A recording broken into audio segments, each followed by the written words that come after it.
Shalom, queridos, Deus abençoe a vida de vocês. Estamos aqui com o segundo capítulo de 1 Pedro, né? Capítulo muito interessante, com mensagem muito bonita. E aí ele começa ali entre o versículo 1 e o versículo 3 falando: sejam como bebês recém-nascidos, sedentos do puro leite da palavra, tá? E aí a palavra aqui, ela pode significar a palavra escrita, tá? Sendo que na época era o Antigo Testamento, né?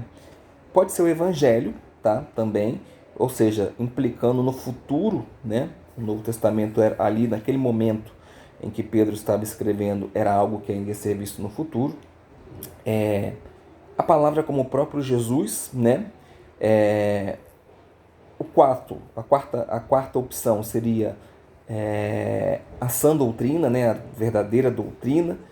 E a quinta opção seria todas essas alternativas, né? Então eu particularmente prefiro ir na quinta, porque tudo isso se enquadra na palavra, tudo isso se enquadra em Jesus, tá? Só que ali a palavra que está ali é lógicos, tá? Que é um derivado, um adjetivo derivado do logos em grego, tá?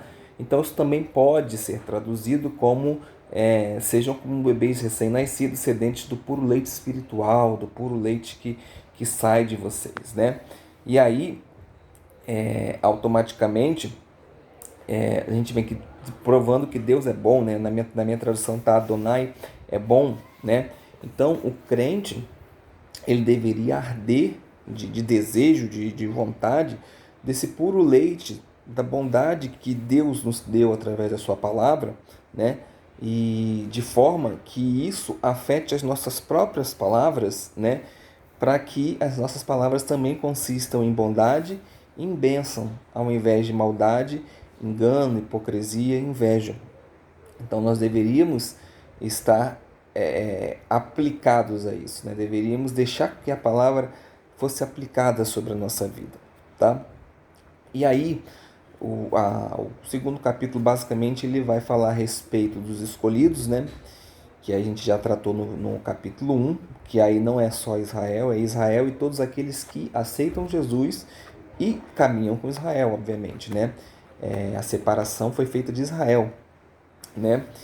E então, todo aquele que aceita Jesus e ama Israel, segue com Israel, é chamado de nação santa, povo santo, né? Sacerdócio santo, tá? Então, essa aplicação aí, primeiramente ao judeu, mas também aos gentios que verdadeiramente se identificam com eles, tá bom? Agora, se existe alguma dúvida se o judeu é escolhido de Deus, é muito interessante, porque o que acontece? Se você for pegar o que Pedro escreveu assim, ó, sobre escolhido para louvar aquele que chamou das trevas para a maravilhosa luz, para louvar. E aí a palavra judeu, né, é do hebraico Yehudi, tá? Yehudi é uma mistura da palavra hod, que significa louvor, e todá, que significa ação de graças. Então, um judeu, por natureza, é aquele que louva e agradece a Deus. Então, se você no seu coração louva a Deus e agradece a Deus, aceitou Yeshua e caminha junto ao povo escolhido de Deus, você é um judeu, por definição da palavra. Amém? Bom, e ele vai seguindo, e ele vai falar ali, né, vivam, no versículo 12, vivam, porém, de forma honrosa entre os pagãos, porque ainda que eles os acusem de praticarem o mal, como resultado da observação de suas boas ações, eles deem glória a Deus. O que isso significa? Deixe que o seu testemunho, deixe que as suas obras falem por você. Assim como Jesus orientou lá no Sermão do Monte, né, sobre a conduta que nós devemos ter. E o conselho que Pedro nos deu, de mais de 2000 anos atrás, né? Claro, foi o que Pedro disse foi para os cristãos de 2000 anos atrás, mas podem ser associados para a gente também, né? Que nós deveríamos suportar punições injustas. Então nós precisamos aprender isso e aprender com Jesus, porque ele diz aquele que Jesus entregou aquele que julga com justiça, né? Entregou ao justo juiz, né? Ele está escrito lá, mas entregava seus agressores para aquele que julga com justiça. Só que nós temos que ter uma observação aqui diferente. É muito fácil a gente entregar as coisas para Deus e querer que Deus vingue, né? Que Deus seja simplesmente a nossa vingança. Mas Cristo nos ensinou outra coisa. Cristo nos ensinou que nós devemos amar os nossos inimigos e orar por aqueles que nos perseguem.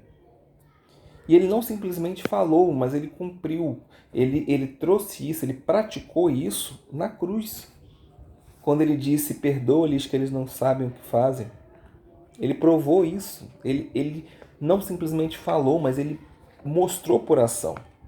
Então, entregou o seu caso da mão do juiz justo, confiando que Deus decidiria aceitar o que? A oração que ele estava fazendo ali. Ele estava entregando, sim, né? Como está lá escrito em Lucas, por exemplo, capítulo 22, versículo 42, seja feita a minha vontade, não seja feita a minha vontade, mas a sua vontade, né? Então, Cristo compreendia que o insulto que ele estava sofrendo ali era muito menor do que a vingança de Deus no final dos tempos. Mas a vontade de Jesus e a vontade de Deus é que todos nós possamos ser salvos, possamos ser perdoados dos nossos insultos, perdoados das nossas ofensas e possamos ter um encontro com Ele e estar com Ele naquele dia. Então que a gente possa refletir sobre isso. Deus abençoe sua vida. Shalom.